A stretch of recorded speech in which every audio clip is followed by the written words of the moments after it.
his line about the free market is he said when they asked him about the banker bailouts, they go, I thought you were supposed to be a free market guy. Now all of a sudden you like socialism when it's big banks that fail. And he said, I had to abandon the free market to save the free market. That sure is a nice way of saying nothing.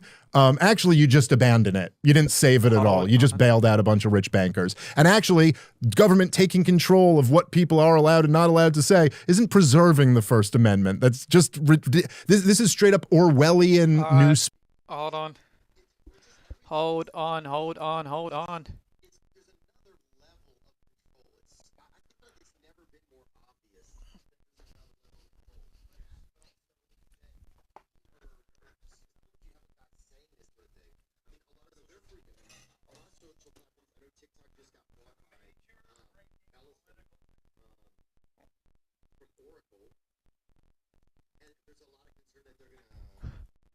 Critical, wait, what? What does that mean? What does that mean?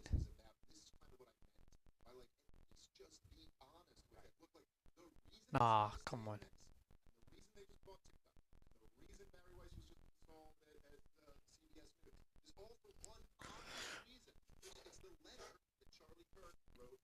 Ugh. Alright, okay. I think my audio could be heard. Alright, nice. I was just watching this.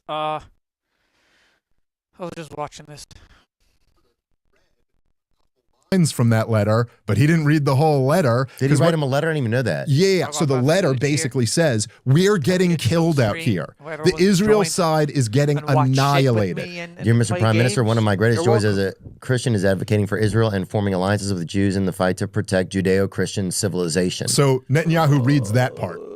You know, it doesn't mention any of the rest of this. Most recently, I'm proud to have taken over Ambassador Huckabee's show on TBN, where we continually support Israel and the Jewish people.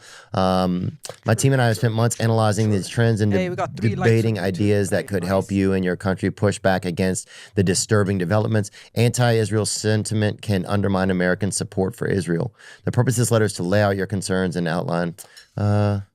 If you get down to it later, I mean, he basically what he's just saying here is like, listen, he has a whole proposal for what Israel has to do for their new PR strategy, but he's very brutally honest. And he's like, you guys are getting killed with the young people here. And so anyway, that's just the point is that all of this, that's why you're talking about limiting the First Amendment, because everyone's talking about how evil the Israeli regime is. Everyone's talking about how much undue influence they have over our government. So why not just be, just be honest about that. This is what, like, I wish they would just tell us why we pay Israel every year, right? Like, and I know some of it is that they just buy weapons, and it seems like it's like this, it's like a lot of defense and technology stuff, and that's a lot of it. It's not like we just send the money there, but I mean, we do send the money there, but then it's used to buy weapons. You know, it's like part of a percentage of it is spent on our military company. So, so yes, a percentage of it is redistributed from the working class in America to Israel. But don't worry, a percentage of that is also redistributed from the working class to big weapons companies.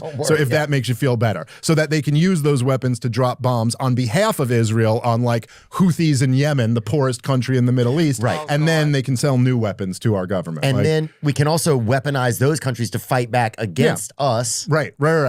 Oh, and also, you know, and look, I mean, it's the same. It's the crazy thing with like these guys celebrating the success of Venezuela. You're like, look, dude, the war. We just had an Afghan who murdered a few American citizens, right? Because he was one of the people who was a collaborator with us in Afghanistan, and so we felt we had to protect him by bringing them in, as we brought in a whole bunch of them here. And it lagged. Hold on. In a war means what? He was a 20-year-old who grew up in a war. So yeah, there's a whole bunch of like PTSD and crazy shit going on there too. How many of those are we going to have out of Venezuela? The answer is we don't know. We don't know. It's a total guess. Palestine. Yeah, right. Oh yeah. No, and I am real concerned about that stuff too, man, because the long-term effects. Well, this is what. Oh yeah, I will check it out later, bro. The whole motivated a whole lot of the terrorism problem that we've had to deal with from the very beginning. And so you think you're going to just fund and arm this genocide for 2 straight years? There's a whole bunch of people who really do hate our guts over that. And but regular humans like us, regular American people, are the ones that suffer because we're the ones out on the street that are walking somewhere. If there's a mass shooting, like these rich people, these fancy, or like these elites, they never deal with anything like that. Like they're all have security and are protected. It's like it's the everyday person out on the street who's got to worry about some psychos, going off. Well, that's the whole thing, dude. Too, about the nature of our decadent elites that's so infuriating, and there's so many examples like this, right, where like even during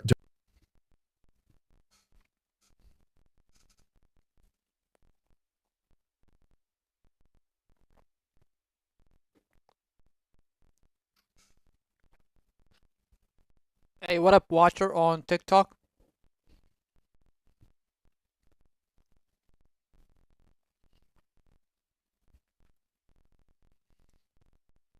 Oh God. their kids to fancy private schools, so they don't got, it's like they don't got to suffer any of the ramifications of the hell on earth that they bring for all these other people. And obviously, like the biggest victims here are the Palestinian people, but yeah, it's also the American taxpayer who gets ripped off. And we also look, Muhammad Atta, who was the lead hijacker, right, who flew into the North Tower, he was radicalized when Israel slaughtered a bunch of people in Lebanon. He signed up with Osama bin Laden that week, I believe. It's like this is one of the it was one of the biggest grievances that Osama bin Laden had, was your support for Israel and what they do to the Palestinian people. His other in his letter to America, you mean? In his letter to America, I believe it was in there, and he had 2 declarations of war against America, which I think were even more interesting than the letter to America. But he lists his grievances very clear. He didn't like that we had our bases in Saudi Arabia. And why did we have our bases in Saudi Arabia? For the dual containment policy against Iraq and Iran. Well, who needed Iraq and Iran contained? Like it's always, and so it's like, we do this at our own peril. Yeah. It's almost like the elites, they open up like the game of life, and we're all the pieces, and we're all the and they're just playing this thing like it's not even real to them. Oh, it's your turn. Yeah, go to the community chest, get some money out of there. Oh, go over there. You want some houses? Sure, sell them. You want some oil? Get a railroad, whatever you need. Oh, your dad owes you, whatever. Oh, it's just so crazy. Yeah, but like you said, it's so much more exposed now than ever before. It is. And that's what makes the time so interesting today. Yeah, I will say this, it's interesting. Yeah. This year is going to be interesting. Do you think that things get even crazier this year, or do you think, because I do think there becomes a level of kind of like exhaustion, right? And there becomes a level of like, we're not going to get any truth. We're not. I don't know if I'm gonna finish this video. I already watched 2 hours before I went live, so 1 more hour, and I don't think I'll be watching 1 more hour. I want to get to the whole Somaliland thing, but yeah, gonna get eat it while I finish. And then truth. People who are trying to seek truth, right, or trying to share truth, that they're not even going to be able to be allowed to put their information out there. I think that's probably the biggest fear of this year for me. It's hard to make predictions. I'm not saying me, I'm just saying for other people. No, I understand what you're saying. I think it's hard to make predictions because it's so many crazy things happen and so many things are going to happen. So like now, right? Okay, well, what happens with Venezuela? That's a huge question mark, and that's going to have a huge impact on where the rest of this year goes. Yeah. But where things are right now, my best guess is at the end of this year, in November, I think the Democrats are going to destroy the Republicans in the midterm elections. Really? And I think they're gonna run and win on affordability, which has been this, which I hate the term because it's like they literally just like, it's price inflation. We already had a term for this. It's debasement of currency. Now you come along and you make some other term, and then you go, oh, and the answer is socialism. So the answer is we need more government, even though the whole problem is that we have so much government, we can't afford it. We have to print the money. So like, I think they've got it completely backward. But at the end of the day, that's actually what people care about, man. Yeah. People are getting killed out here. What they actually care about is that it's like, I talked to my father-in-law, who's a truck driver and has been a trucker for 50 years or something like that. And you talk to him, he's like, listen, I see how much taxes they're taking out of my paycheck every week, and the price of everything just goes up and up and up. That's what he wants to talk about. You know what I mean? Like that's what the entire working class of America is thinking about. And so Trump could sit here and brag that he degraded Iran's non-existent nuclear weapons program. No one cares. No one cares. Like to the extent that people care, we're against it. And even the people who are for it, it's not I just think as of right now, he hasn't delivered nearly enough. He overpromised like crazy, end the Ukraine war on day one. You know, all these things, which I think he's tried to at least do that, but he's failed so far. And so unless he can rack up some wins, like some real clear W's for the American people, not I liberated the Venezuelans, which no one believes was actually the goal anyway. Yeah, and the last thing we want as a people here is to have now there's like this stress of like, okay, well, what do we have to do to take care of them now? What's that going to cost us? Right. We're over there, you know, like what were they really doing? What are you guys really trying to do here? It's just like, it's just whatever. It's a shame to me because also like, look, like if you take Zohran Mamdani, who just got sworn in as the mayor of New York, right? Like it's such a funny thing, man, because first off, they ran Cuomo. Bro, I like listening to this guy when I'm eating food. Against him of all the people, like he was the establishment figure, the murderer governor who like killed all these old people and locked down the city, and they just had all this baggage. And then he's also a huge Israel supporter, a friend of Netanyahu's and all that. And so they thought the way to attack Mamdani was to go like he won't even commit to visiting Israel. And you were like, dude, everyone hates Israel right now. Like what? So. But in his speech the other day, he has this line that, of course, a bunch of the conservatives are flipping out about. But he said we're going to shake off rugged individualism in favor of collectivism. And I just find it so interesting that the one guy who's running for mayor, it's not a position that matters for foreign policy, but he would at least, you know, I don't like socialism and I don't like wokeism, and he was one of each. But he at least stuck up for the poor Palestinians a little bit, and I kind of liked that. But it's so funny to hear that guy.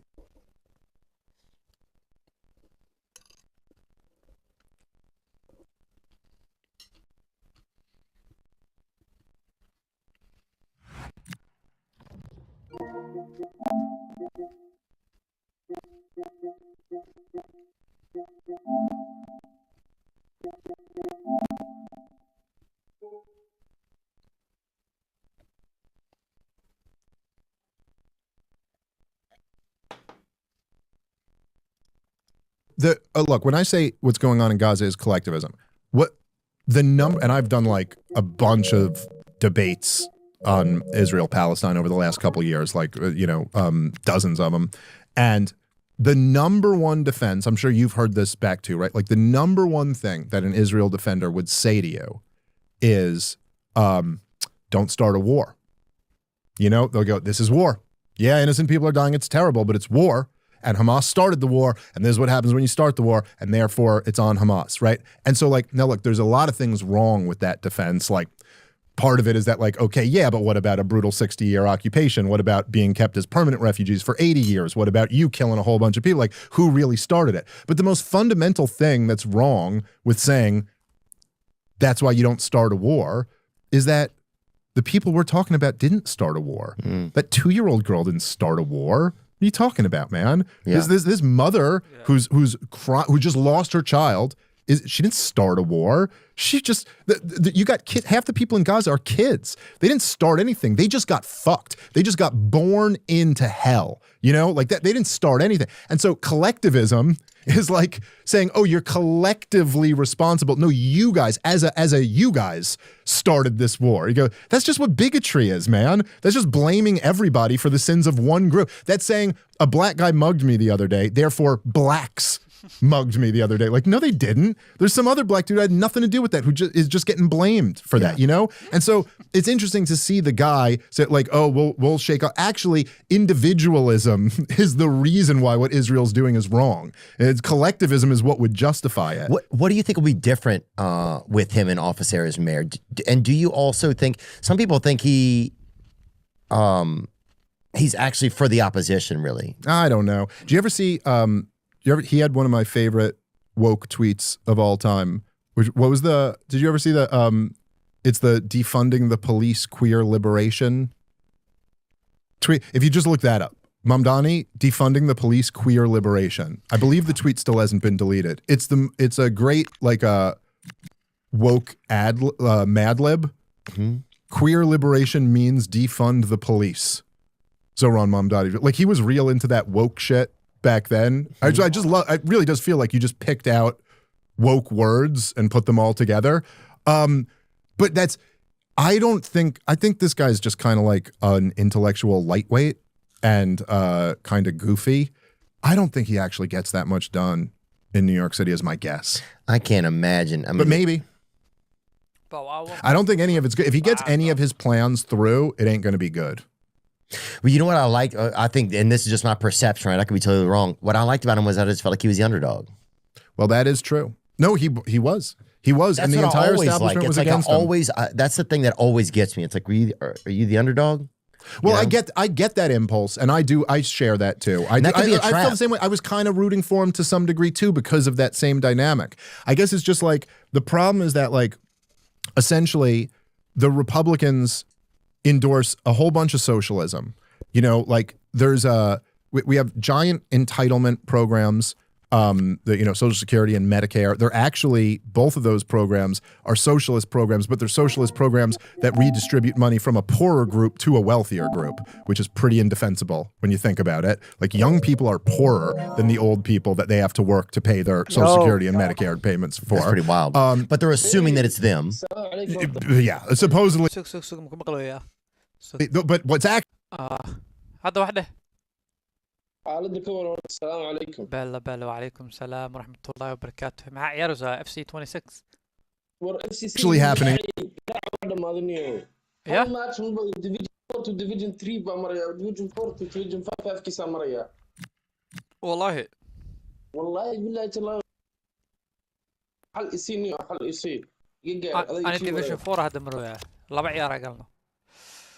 أنا streak هذا اللي هي streak هذا كسعدا عمنا hot streak. شحك وحكو بدي ربانيو سوق يقول حرام. Alright, let's go. Let's play one game. واحد بياسنا صح. Because you're transferring wealth from a poor to a richer group with the promise of like you'll get some back one day.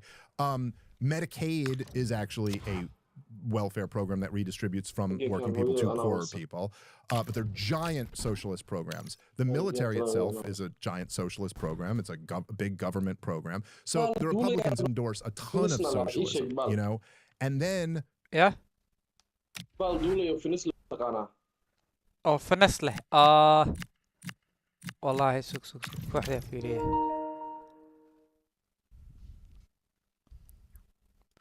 Hold on.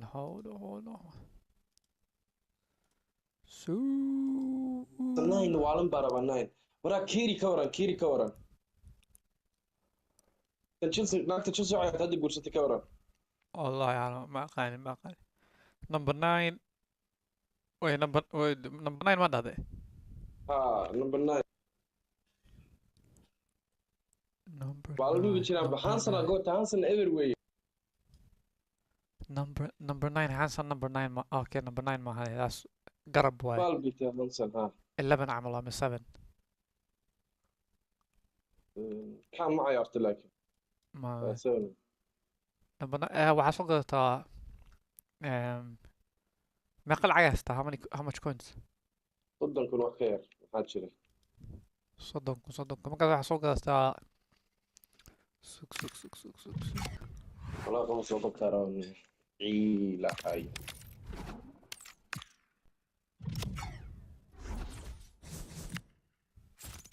نيك ويليام سوق ما بيعلبه.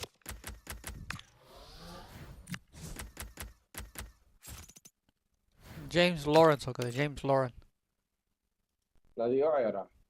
Chelsea Nagua. Lauren James. James Lauren.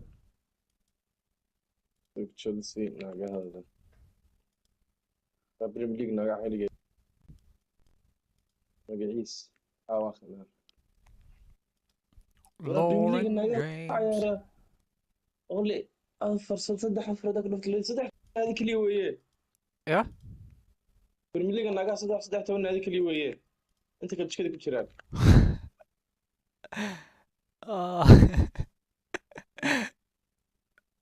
لورا ما اركا waxa arkaa laari adig keeri baa meesha ka my Lauren James they screenshot ku soo balmiya positionkeeda waa xagee cam right mid ama cam ay Lauren James 85 level bis 5-star skill ama Salma soga Salma bacha Salma waa arkay tana inni finis ma leedahay yeah man she is good كام يا استيبي عيارتها hey what up Muzammil what up bro لايك ما بتشتغلي أنا yeah هذا قال like it's okay man TikTok مجري so it's gonna be calm TikTok I'm banned عيل بقى مقنع له في نسي وحاسب لنا هذا مسياد هذي هذا أما سلمى وابع هاي سلمى ما واينالدم صوق ده واينالدم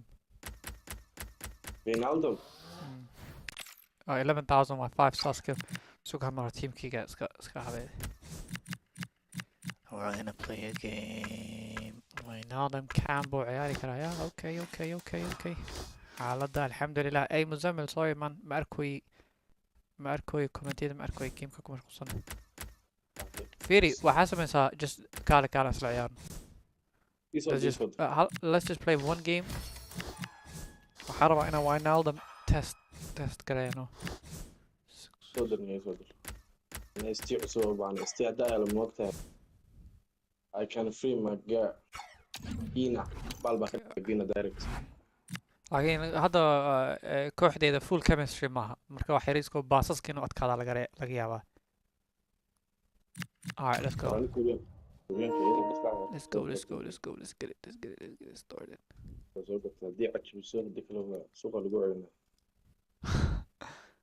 والله horta mid baa soo gatay kawdha suuqeena ku celiya rabay aqlinimadeeda ma taqaanaa waxa maxaa sii ma taqaanaa I give him bahalkee سوق واحد سي باوكي أول فترة خصوصي واحد سي كيمستري ستايل أساسي يحصل كيمستري ستايل معها أي مزملو همرك وكبحة وكسولة منايا إلين هديك كلا بحواي وكبحة وكسولة منا همر على أنت لي صار مش عارفين بيستكوا سجون من جيم يسلا ها هالجيم قالنا اي كي شحذا لو عياره سو دب ماله اوكي وشحذا ايبر بالنقطتين هذا اللي